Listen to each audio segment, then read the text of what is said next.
how the traffic change. There are various factors like the airlines or COVID or regional factors, also political factors also on. They all impact on the airport design. So it is very important that when we design in a such a way that it is create a kind of a modularity, also the flexibility, as well as create kind of a masterpiece. Because in India, especially where we are a very culturally driven country, and now we are more focusing on attracting more and passengers to India. And if you see, like every region has a different kind of cultural heritage aspect, and everywhere we are trying to depict that particular architecture inside the airport. So it's a kind of a huge challenge on the people, on the designers. So it is very important how there should be a structural balance between the statics and the airports. So modularity, flexibility, there are many trends in the constructions which are coming. The how we are going to collaborate with the technology and do that. So it's very important in the designer aspects. But yes, uh, it is also important that the airport as the static is, no matter what, is driven by the structure is driven by. So we have to take a holistic approach while designing any airports, because we have to establish how my structural will be, which helps for the interior of any airport. So that's it, and that is how I want to conclude my presentation here. Thank you. Thank you, Janvi, for an exciting submission on airport designs. Let's warmly welcome Mr. Robelarji. He is an airport design consultant and architect. He has undertaken the master planning and design over the last 58 years of airside facilities and terminals at airports in India and internationally, including as an ICAO consultant in 4 countries. Recently, he completed the design of new terminal in Nepal and expansion of 11 airports in Tanzania. His experience includes conceptual,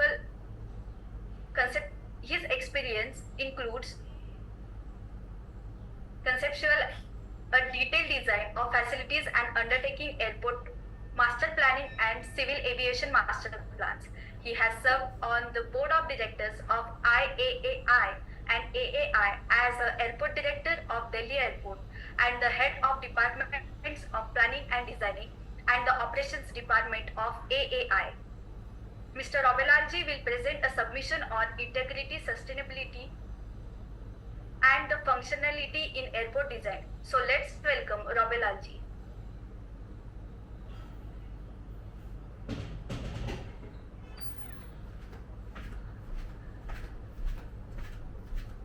Thank you, Asta. And I'm grateful. If you find me looking down, it's actually that I'm looking at my notes. I don't have a screen, so that's it. So most of it I'll do by talking. So my thanks to the organizers and ACP Update for arranging this seminar, webinar, and inviting me to participate. Of course, the reason why I'm also very happy is about airports, because there are lots of discussions nowadays about airlines, but certainly about airports, it's much less. So I am so happy that we are discussing airports. Airport designs versus solidity. Actually, as Janvi just said, it's not solidity, it's actually transparency that airport designers and I'll stick with. An airport is a big thing. Delhi Airport is 5,500 acres. I'll stick with, and others are a few hundred acres in any case. So I'll stick with the terminal design, because in any case, the issues that come up in an airport are all reflected in the terminal. And therefore, when I discuss terminal design, it'll sort of also reflect on the airport. And so on passenger, so I'm talking of passenger terminals, and as was said, and I echo Gandhi, it's the air terminal design and the aesthetics. They have to operate for long periods of time, and so one of the things, other than just aesthetics and the solidity, in keeping the terminal going is maintenance. And that is something which in India we are kind of weak on.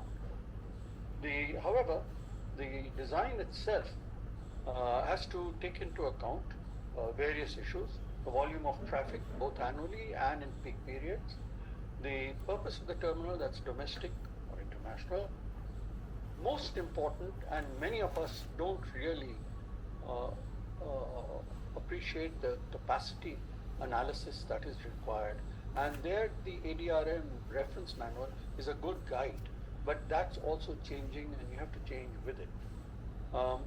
Please remember, there is no such thing as a final terminal, unless you really run out of space.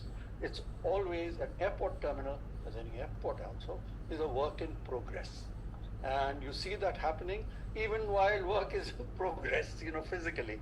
But demands change, needs change, passengers change. So consider it as a work in progress. And therefore expansion requirements. The technology in use nowadays is not just the structure, etc., beautiful structures, and I'll also come to some of them, Bombay being one example, but also the new technologies coming in is something that architects are very weak on, and that is information technology. And that is something that I would like to expand on if time permits. So that becomes an important factor for architects to learn. In fact, architects are integrators of various people, not just structure and interiors and MEP and all the rest, but really it's an amazing number of things you can learn from all sorts of what should I say, backgrounds. So aesthetics and structural capability are not mutually exclusive of each other. In fact, a good airport, a good terminal works both of them together.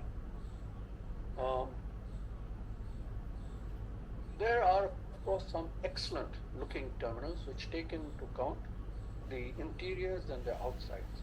The first one, which Janvi also mentioned, is, and we've been involved in some small way as a lender's engineer on behalf of bankers, is seeing the growth of Terminal 2 in Bangalore. It really is representative of the garden city. Beautifully done, walls of greenery with the detailing required to water all the plants regularly and not having it flow on the floor. And, it goes in at the top and it flows down and goes out at the bottom. And especially on the departure side, it really is an excellent terminal.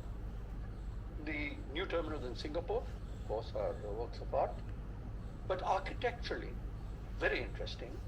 Washington Dulles by Eero Saarinen, and the other one, which has an interesting history and now an interesting future, is the TWA terminal at JFK. By the way, Janvi, it's not JKF, it's JFK. I used to work there. So that's it. But anyway, the TWA terminal is a historical building, historical heritage declared building in America. And at one time when TWA closed down, people wanted to knock down that terminal. They said nothing to it. So it has a second life. The check-in area of that old terminal is now the check-in area for a hotel. And right next to it are two new blocks, independent of the terminal, what was the terminal, and it's become a hotel, and I loved staying there. It's also one of them which has a bar on the top floor where you can look out at aeroplanes as they arrive and go. So if you're a aviation enthusiast, it's a wonderful place to be in. The other one for environment is Kona. And Kona has this Kona is on the big island of Hawaii.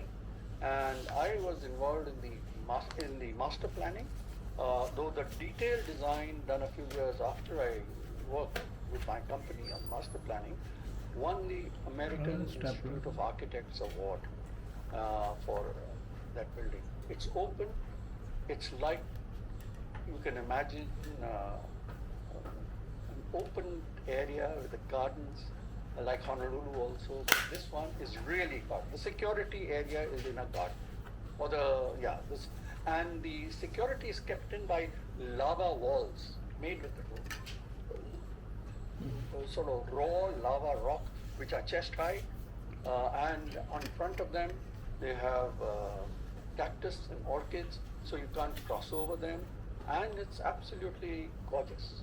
The other one is, if you want to see in sculpture on a massive scale, go to Paris, the Charles de Gaulle airport. The first terminal at Charles de Gaulle has 7 escalators running through them, up and down. And as you go up and down in an escalator, you see other people in the other escalators going in different directions. So that is really sculpture. And if you just want to see good interior design, I suggest, and I'm only going by my limited experience, go to Oslo. Oslo is a simple terminal, and with the sort of interiors that Anvi showed, it just reflects that. But they used local wood. It's a normal terminal, but the interiors are absolutely stunning. So that is the overall area, and they're all structurally safe. I've worked on airports which have annual passenger traffic, so 25 to 30,000 passengers a year. Can you imagine 25 to 30,000 passengers a year? Delhi has more than that per day, and up to 200 million passengers a year.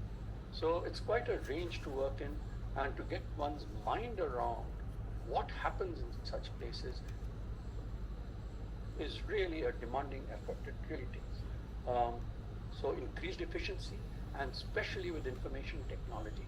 In Bangalore, it now has self-check-in, and even self-check-in of your own baggage. Delhi yesterday announced that they're tying up with the Delhi metro station, so that passengers on Vistara can check in on line 2 right in the city at the metro station. How that's going to work, they must have worked out, because all that baggage will have to go from the terminal, from the train to the terminals. So that is it. The other thing that I see in the future is renewable energy. And as luck would have it, if the leading example of renewable energy at airports was Cochin. Cochin put in solar panels before anybody else in the world. They had enough power to being able to contribute to the grid, and they draw from the grid at night, so it brings down that cost. And what they've done is, because Kerala does have a lot of rain, etc., they grow greenery and vegetables below the solar panels. So when that happens, they sell it at very low prices to their own staff, and what is left over is sold to outsiders. So things like that become a very interesting way to look at. We saw health demands for COVID. We saw new demands which had been moved at one time. So that is happening. But how will climate change affect, while sustainability is okay, but how will climate change affect demand and passengers? I don't know. But as terminals grow, let me say, and they're going to keep on growing, and airports are keep on growing, just riding long escalators, and if they don't work, can get to be tiring. So ride systems are important. I once went to Terminal 2 in Bombay, where the escalators are not working. That's a long walk. And talking about spending times at airports, Janvi, I was stuck at Delhi airport for 13 hours. Flight was delayed by 13 hours. The 11 o'clock flight finally left at 10 minutes after 12 at night. And if you think that I was going to spend more money and spend my time being entertained, take my word for it, I was more ready to get into a fight than get into an entertainment. But at the moment, I think I would like to hand over to Charanjit and look forward to a discussion on this. Thank you. Thank you, Robeji, for such an engaging submission on integrating sustainability and functionality in airport design. Now, let's Welcome Professor Charanjit Singh Shah, an architect, planner, and infrastructure expert with 5 decades of experience. He is known for his sustainable green architecture. His works include large infrastructure projects such as airport, metros, and transit hubs, earning him the nickname Airport King. Professor Shah also founded the Smart Habitat Foundation, a center of excellence for art, architecture, urban planning, and infrastructure, nurturing dialogue between academia and practical applications. Professor Charanjit Ji will present a talk on modern airport design, aesthetics, and solidity trains. So let's welcome Charanjit Ji. Yeah, namaskar, and I'm thankful to the organizer first and to my mentor, architect Ruvel Lalji, who is here in the same panel, and Janvi, you are here, and my journey of 55 years of practice in architecture has been very fascinating from freelance to now and to a corporate world. And I just wanted to express that for the last now 25 years, we are in the aviation design in terms of, I would say, A to Z, from master planning to DPR to terminal design to city side, air side, everything like A to Z. And I'm very fortunate that from Chennai International Airport with 22 million square meters of an area, which we did about 20 years back in 2005, to now doing the largest, one of the largest, the new greenfield airport on 20,000 hectares at Nepal, Nijgarh, with 4 runways. And mind it, even the dip between the runways about 10 meters. So that's type of things where we talking about airspace, runway design, terminal design, movement, traffic movement, air movement, passenger movement, baggage movement, everything integrating. Perhaps, but through this journey, I have when started with just as a terminal design as an architect aesthetics. There, first I thought that the complexity is dynamism, and there we started looking into very complex structures and speaking of the dynamism in complexity. Then slowly and slowly, when we did Chennai, there we were thinking of like wings of the bird and developing some sort of a shape of the terminal from like you can say from form to function or function to form, and then design that Chennai airport. Then like Raipur to Goa to I would say Vadodara to Itanagar, Agartala. Then there was a language where the mandate was like last man structures and global flavor. Then now, lately for the last now about 10 years, we've been practicing where it's like giving a language to the airports, which is like subcontinent, Indian subcontinent. How do you see that we create some sort of a flavor, a language, a philosophy within the airport terminal, which speaks of 3 P's: place, people, and